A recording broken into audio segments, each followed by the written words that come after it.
welcome back to another episode of Not Your Mama's Midlife, where we believe that midlife is not a crisis, it's actually an awakening.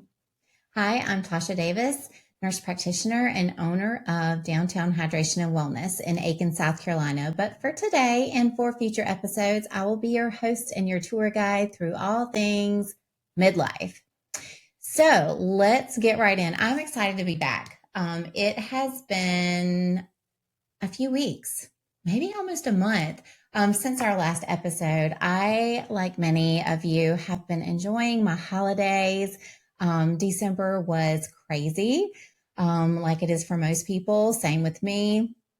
But the best part about it is that I had all of my guys under my roof at one time again. And I had both of my sons and my husband, and I was just living my best boy mom life. I hope you can appreciate that. And so, and it's a perfect segue into what we're going to talk about today, because we're going to talk about our fellas.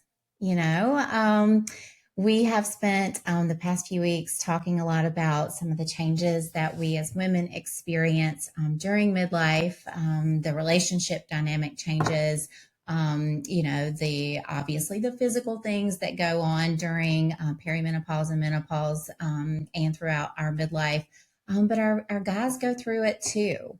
And it can look a little different and show up a little different. And I want to talk about it because I tell you what, when I myself started putting some pieces together, things started clicking. And if you're anything like me, the outcome can still be the same, but I need it to make sense, right? Like if I know logically that this and this equals this, then okay, I can roll with that.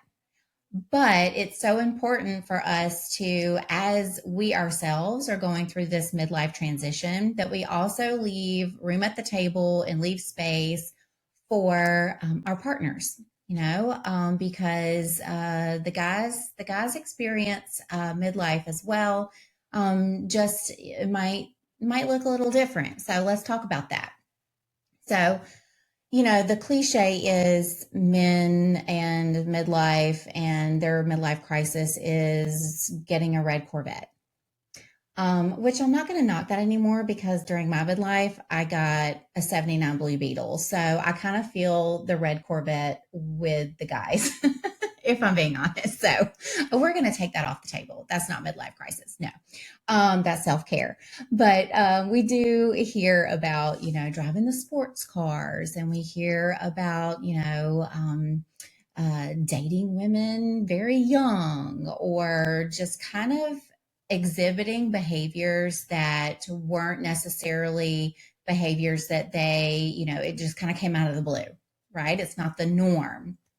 And there is a reason that this can be happening, especially during this time of transition in midlife for men. So let's talk about men in midlife. What does it look like? What can we as their partners kind of help identify? Because again, I'm one of those, if I can put my finger on it and I can make it make sense, then I know how to maneuver through that situation, and I'm good with it. So a lot of times when we are looking at midlife in men, you hear low testosterone, low testosterone, low testosterone. And we attribute a lot of times low testosterone to low libido, right? We attribute it to just like a complete disinterest in sexual intercourse with their partners. It can be all of these more sexual related declines in men. And that's what, most of us think of when we think low T. I would like to say that that is actually not the case for a large majority of men. Most men, once you get to where you have been so low in testosterone and it gets so low, yes, you can definitely have that sexual dysfunction show up. But for the most part, there are some early signs that testosterone is dipping in men.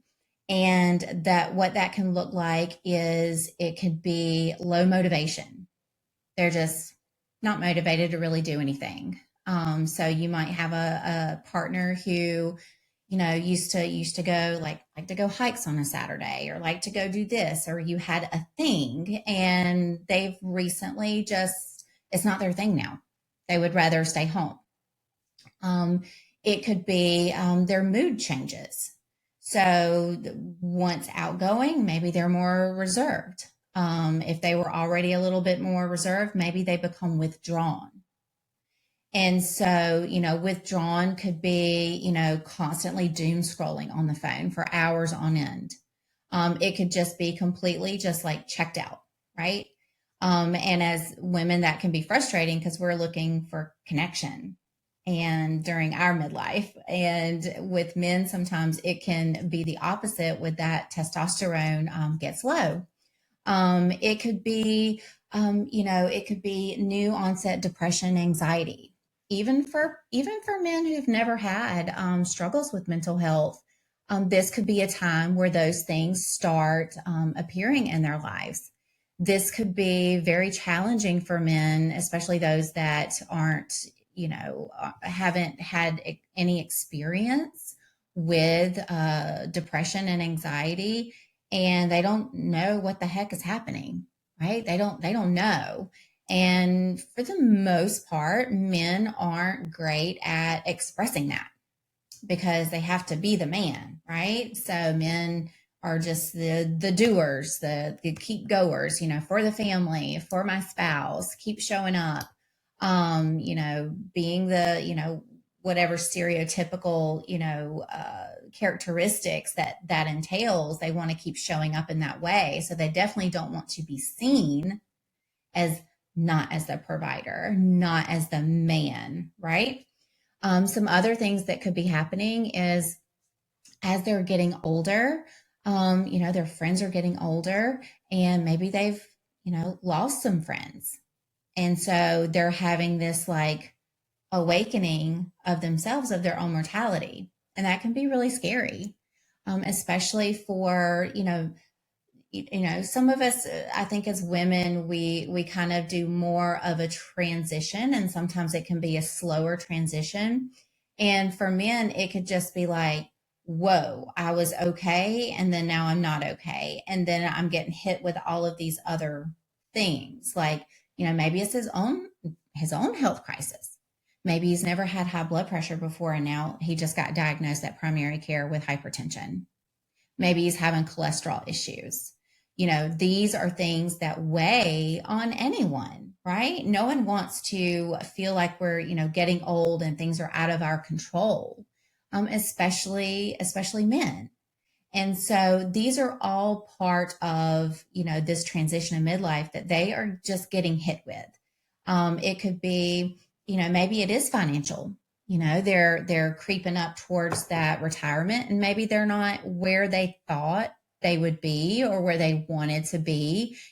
And they're like, what am I going to do? How am I going to keep providing for my family? And again, they're most men are less inclined to have that conversation, with their partner, just because, they don't want to be seen in a light that isn't, I'm the man and I'm the provider. And so that's difficult.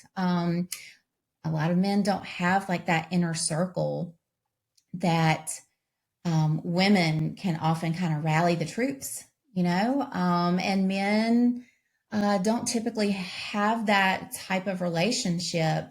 Some do. I do have some patients, and they have a great circle of male friends. But I would say that's typically not the norm from what I see. Some other things that could be changing is like physically. We've talked about women, our weight changes. We start having like the belly fat, the abdominal fat that's hard to lose. We start having some self esteem issues because our body is changing. Well, men can experience that too.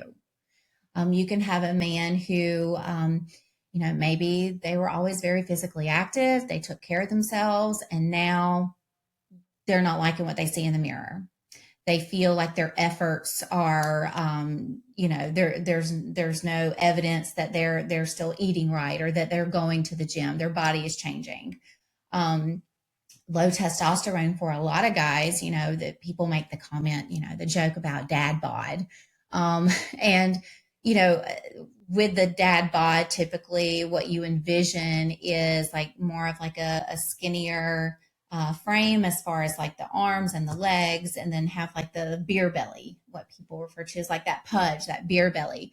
And so that can also, be a sign of some low testosterone. If we're kind of thinning out, right, we're losing some muscle mass, but then we're having this abdominal fat that's hard to lose. That might be an indication that we've got like some hormonal imbalances going on. And so with that, just like women, have self-esteem, men do too. So if they're seeing these changes within their body, you can kind of see it. It makes sense, right? That they would also be, even if they never say it, it could be a situation of their, having low self-esteem. They feel like, that maybe they're not as attractive.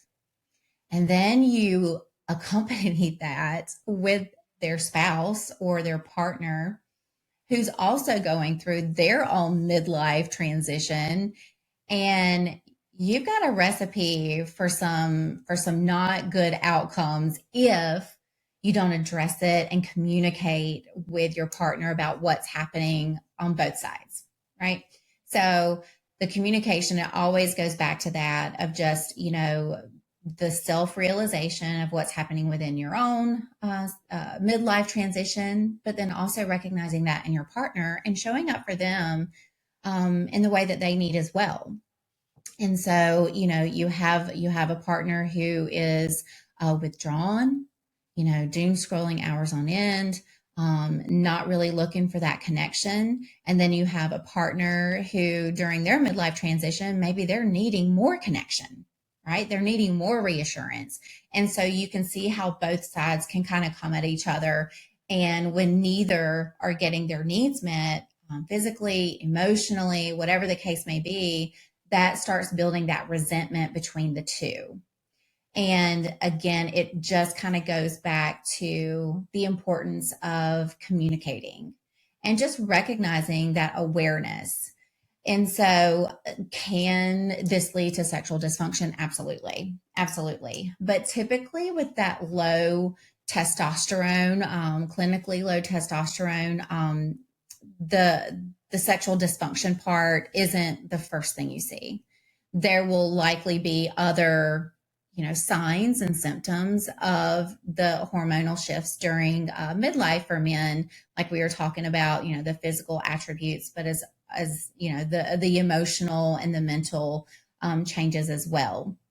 And so it's really good to have that information when you're kind of looking at your spouse and you're like, what is going on? This is not the man that I married. This is not the man that I have, cared for and had a relationship with. And now he just seems indifferent, right? I would rather someone personally, I would rather someone be absolutely like no than to be indifferent. That just frustrates me, just not even with a partner, but just in general. I don't like indifference. I just like, even if I don't agree with you, just the indifference is very a frustrating thing for me to handle. And so if you're someone who is like me, and your partner has become more withdrawn and just seems indifferent about everything, indifferent about, where do you want to, even something as trivial as where you want to eat or what do you want for dinner, and to big life decisions. And they're just indifferent. They seem withdrawn and not really participating as the leader of the family, as a partner in the family. I would invite you to have that conversation, just be open and honest and transparent. I don't know if there's any guys that listen to me. I think maybe one or two have mentioned it. So I would encourage you, if you are having some of these signs and symptoms show up and you're a man and you're in midlife, 30s, 40s, 50s or more, to have, do some self-reflection, right? Just do some self-reflection, kind of take stock, get your labs checked. That's an easy thing to do. Get your labs checked, see what that testosterone and that free testosterone is, and figure out what's going to be a good move for you, because we want vitality in life. The whole point in figuring out how to live longer isn't because of the quantity, it's the quality. That's what we're looking for with life. We want longevity, but we want vitality with that. And I think for a lot of men, like when they start losing that vitality, that's hard to accept. They start, they say reliving the glory days, right? Or, they start looking at things. Maybe you have a child who is in their prime. And so you're looking at them and maybe they're playing a sport that used to play when you were, when your husband or partner was in high school. And so it can kind of be a double-edged sword. You could be the proudest, but then it could also just about you. You can internalize it a little bit and like, oh man, I miss that. Man, I try to tell, I don't have daughters, but I do try to tell my sons, like, enjoy life. Like, my oldest is in college and, he went back today. And so, my words are always, I love you, make good choices, but don't forget to have fun, because this is the best time of your life. And so I did not get that, true college, going away to college experience. So I don't personally know what that's like. Of course, I built it up a lot in my head. So I think it would be fabulous. But it's really important for, us to encourage, the men in our life to really take stock of things and to enjoy the moment. And then when things start shifting a bit, that mood gets low, they're falling asleep after dinner, they're having trouble just motivating. Maybe they used to cut the grass all the time, and maybe the grass, you're having to remind them a couple of times, and they're just, they could care less. Maybe you used to love going to the lake on the weekends during the summer and going boating, and they just seem kind of aloof about it, or they feel like it's just more trouble than it's worth. And so I would just invite you, the women out there, to just take stock of that with your partners, and maybe there's more to it, right? Maybe they're in their midlife transition, and just like we go through that as women, and there's a lot to deal with. We got a lot of things like kind of coming our way that we're having to deal with, and kids, home, finances, relationship status, work, the whole nine yards. Men do that as well. And so I just would like to invite you to just have room at the table for, them to just, not being a jackass. Maybe they got a little something going on. I don't know. Maybe they are a jackass. Maybe they always have been. I don't know. I'm not here to judge. I'm not here to judge. We can all be that, though. But I do think that not enough is talked about with men in midlife. And so as a boy mom, as a wife, men's health is just as important to me as women's health. And so I do want to kind of shed a light on that. I would say that my hope, and I'm just going to put this out there, y'all can help me kind of manifest this into existence, but I do hope to have my husband on here to do a podcast with me. I think that would be wonderful. I would love it, because I think the transparency of what can happen in a relationship when both people are going through midlife at the same time, and what could have been and what could be. I would love to have that conversation. You guys, a lot of you may know, if you know me personally, that transition was a little rocky, if I'm being honest.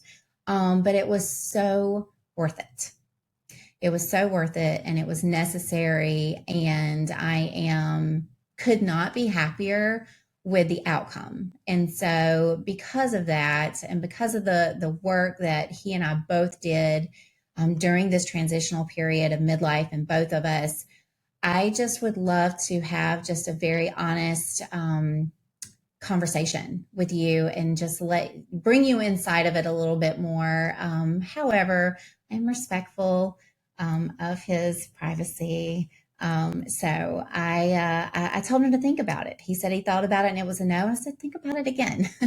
So I don't know how it's going to turn out. I really don't. But at any rate, it may be that if he's not willing to come on camera, maybe we'll just do like a little Q&A. Maybe I'll, ask him some questions and then I'll kind of talk with you guys about it. But if you are one that puts things out into the universe to manifest, if you could do me a solid and manifest that, because I think that would be a beautiful moment that I would love to share with you guys, because I think that it's an encouraging and inspiring one, and I'm just so proud of it. I'm proud of where my husband is, and I'm proud of where I am, and I'm proud that we're there together. And so, anyway, I'm going to wrap this up. It has been so cool being back behind this microphone. I am excited about the new year. I have so many ideas. The ADHD is quite real. I'm like, oh, I can do this, and I can do that, and I can do this. And it's so exciting when you're excited. And I am excited. I think 2026 is going to be amazing for so many of us. That is what I'm putting out there for all of you. And I'm so grateful and thankful that you guys have been a part of this journey so far. If you have any questions or have any ideas or topics that you would like me to discuss on a future podcast, you know how to reach me. You can email me, you can contact me through my website. You can, I believe you can even comment here on YouTube and Spotify. So definitely reach out. I really hope to grow this podcast even more. So if you guys could help me out and just like it, share it, talk about it, let me know what you guys think. And I will see you guys next week, or maybe later this week if you have an appointment with me in the office. So take care. Bye, guys.